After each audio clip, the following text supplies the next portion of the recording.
Olá, meu nome é Ricardo Batista Leite e sou o CEO da Health AI, a agência global para a inteligência artificial responsável na saúde. É um enorme gosto estar convosco, apesar de ser virtualmente, para poder participar neste Fórum das Condições Crónicas Não Transmissíveis. Irei falar-vos sobre a inteligência artificial responsável aplicada à saúde e, naturalmente, também no contexto das condições crónicas não transmissíveis, na perspectiva daquilo que é o nosso trabalho na Health AI. Nós estamos a falar de um mercado que está em clara expansão, é exponencial, e isso vê-se nos números. Nós vemos neste momento que o mercado que valia em 2022 apenas cerca de 11 mil milhões de dólares americanos, poderá valer perto de 500 mil milhões de dólares americanos em 2032, podendo ser uma estimativa abaixo daquilo que é o valor real de mercado, pelo volume de investimento que estamos a ver a acontecer. E quando olhamos para as startups que estão a surgir em todo o mundo, naturalmente nos Estados Unidos há uma enorme prevalência, assim como no Sudeste Asiático, a Europa vai estando mais ou menos a meio. O que este gráfico, ou melhor, esta imagem do globo, nos demonstra também é a forma como o chamado Sul Global e os países baixos e médios rendimentos estão praticamente ausentes deste mapa, e há aqui um risco, se não houver algo que mude as circunstâncias, de podermos ter uma circunstância de haver um aumento das desigualdades e da divisão digital que já hoje existe, e, portanto, os mais ricos poderem beneficiar destas tecnologias e aqueles que menos recursos têm ficarem ainda mais para trás. Quando olhamos para as patentes, também são uma janela para o futuro.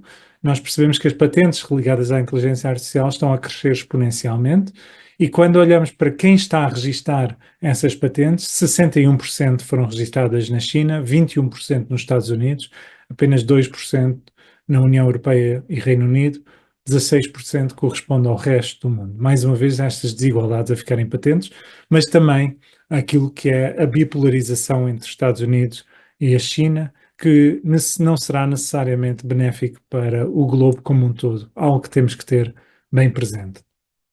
Mas há também muito diálogo nos mídia, em fóruns científicos, sobre os riscos associados à inteligência artificial.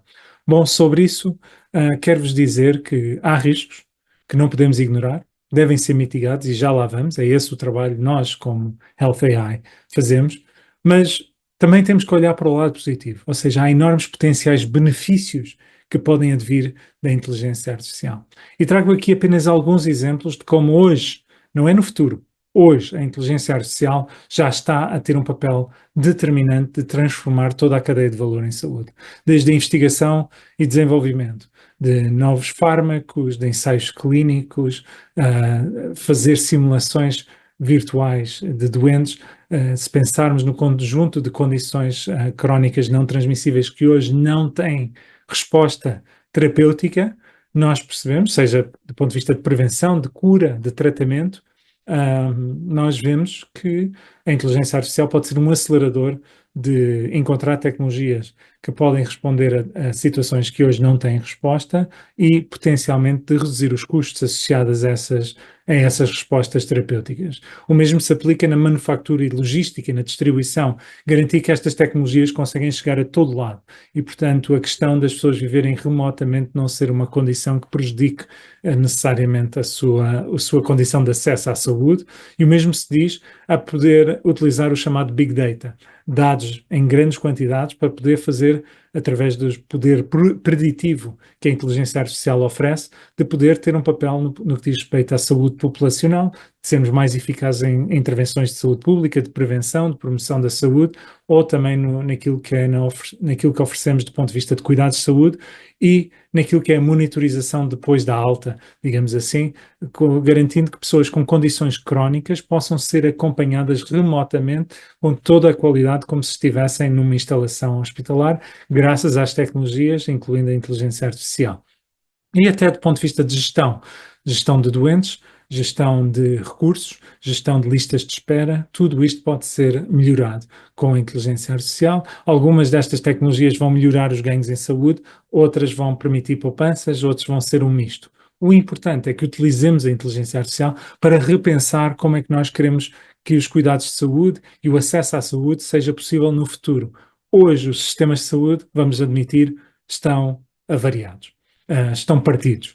Os sistemas de saúde são, na realidade, sistemas de doença. São sistemas que reagem quando as pessoas estão doentes. Ou seja, a intervenção dos sistemas de saúde acontece tarde demais. E por isso é preciso atuarmos mais cedo.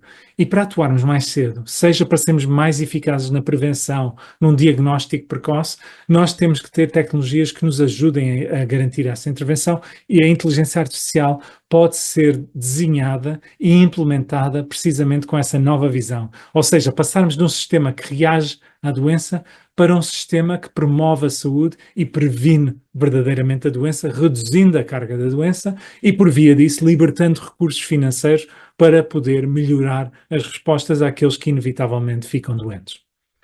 E dou-vos apenas um exemplo, como chatbots já são usados em todo o mundo, chatbots que são, no fundo, geridos por inteligência artificial. E houve este ensaio clínico feito em 2023, muito interessante, publicado na JAMA, em que metade das respostas que eram dadas através destes chatbots virtuais eram dados por médicos reais e a outra metade eram dados por robôs.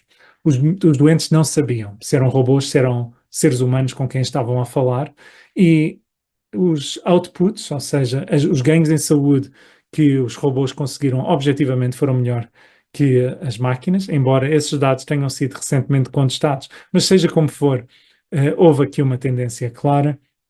Mas o mais interessante foi quando se questionou, por via de inquéritos aos doentes, quem mostrou mais empatia e compaixão. E as máquinas ganharam de longe. E isso é algo que nos deve fazer pensar. Como é que as máquinas conseguiram mostrar mais empatia e compaixão? Qual o papel do ser humano nesse futuro, quando a empatia era, de facto, uma das características que considerávamos como intrínseca à condição humana? A verdade é que as máquinas não ficam cansadas, não ficam doentes, não ficam aborrecidas.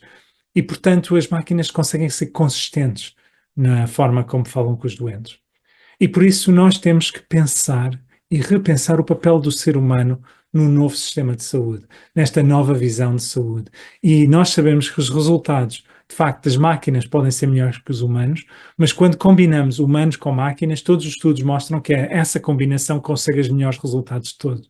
E, portanto, as próprias escolas de medicina, os hospitais, as clínicas, têm que redesenhar o papel do ser humano, reencontrar esse papel do ser humano, e potencialmente esta revolução tecnológica liderada pela inteligência artificial pode ser, curiosamente, uma força motriz para humanizarmos os cuidados de saúde, para trazermos de volta a compaixão e a empatia. Mas é fundamental que estas tecnologias sejam seguras, que haja confiança na sua utilização. E para isso, como muitos têm chamado, é necessário haver regulamentação. Infelizmente, em grande parte do mundo não existe grandes modelos de governança da inteligência artificial e dos dados, e, portanto, é um pouco um faroeste que estamos a viver. E estamos a ver uma fragmentação do ambiente regulamentar. A Europa avançou com uma lei, os Estados Unidos com uma ordem executiva presidencial, e por aí fora. Cada país, quando estão a fazer alguma coisa, estão quase a fazer de forma isolada. E, portanto, esta fragmentação global da regulamentação constitui um risco, porque desacelera o acesso a estas tecnologias, sobretudo para os países mais pobres. O facto da tecnologia evoluir tão rapidamente é um outro desafio. As entidades reguladoras, muitas vezes dependentes de parlamentos e governos, não conseguem acompanhar as tecnologias. Portanto, é fundamental que os parlamentos e os governos deem às entidades reguladoras a autonomia e os recursos para que possam acompanhar estas tecnologias. É a única forma de termos alguma hipótese de garantir que o ambiente regulamentar acompanha aquilo que é a evolução da inteligência artificial, garantindo também a questão da segurança e privacidade dos dados, naturalmente. E algo que no mercado farmacêutico nós já fazemos muito bem, que é a vigilância pós-mercado. Não fazemos ainda na área da inteligência artificial, que é garantir que depois das tecnologias começarem a ser usadas no sistema de saúde, que se houver algum risco, se houver algum potencial dano, que isso é detectado rapidamente e que possamos retirar esse produto do mercado, ou pelo menos dar a hipótese de quem desenvolveu a tecnologia de a poder corrigir, minimizando o risco, mitigando o risco para os doentes e mitigando o risco, conquistamos confiança na tecnologia. Porque nós sabemos, quanto mais risco houver, maior é a desconfiança. E quanto mais desconfiança, menor é a adoção, mais lenta é a adoção destas tecnologias, porque os Ministérios da Saúde vão ter medo de adotar, os hospitais vão ter medo de adotar, os próprios doentes vão ter medo de usar as tecnologias de inteligência artificial. Se conseguimos resolver este problema da governança e da regulamentação, podemos criar um ambiente de confiança. Dou sempre um exemplo como médico. Quando eu prescrevo um antibiótico, eu estou preocupado se aquele antibiótico é o mais adequado para tratar aquele doente e na dosagem certa. Porque eu sei que as questões de segurança foram vistas pela entidade reguladora. Eu não tenho que me preocupar com isso. Eu tenho confiança na entidade reguladora para fazer isso. Quando eu penso na inteligência artificial, hoje eu penso duas vezes, muitas vezes, se aquela tecnologia é confiável. Nós temos que retirar essa questão do nosso subconsciente e podemos confiar na tecnologia e para isso precisamos de um ambiente regulamentar robusto. E é precisamente isso que nós na Health AI estamos a fazer como agência global, sem fins lucrativos, com sede em Genebra, trabalhando com a Organização Mundial de Saúde e trabalhando como parceiro de implementação de vários governos em todo o mundo. Podem nos imaginar como esta ponte, no meio do slide. Do lado esquerdo temos as agências que definem as guidelines e as normas internacionais relacionadas com a regulamentação da inteligência artificial. É o caso da OCDE, da OMS, de um conjunto de organizações como a Unesco. Essas são as organizações internacionais que definem os standards, não somos nós. E do lado direito do slide temos as agências reguladoras nacionais.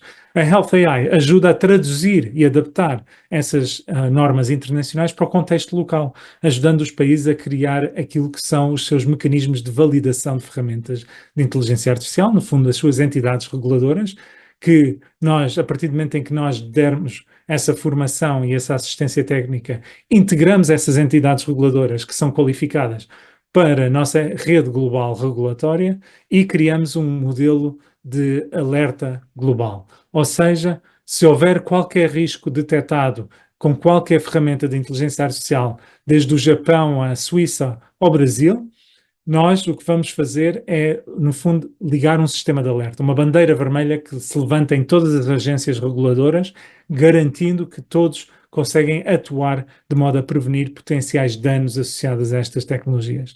E estamos a criar um repositório global de ferramentas de inteligência artificial, um repositório que garante que em qualquer momento possamos ver online quais são as tecnologias que já foram aprovadas por entidades reguladoras, que entidades reguladoras as aprovaram e que empresas as desenvolveram, permitindo criar um mercado global que fomenta a inteligência artificial responsável.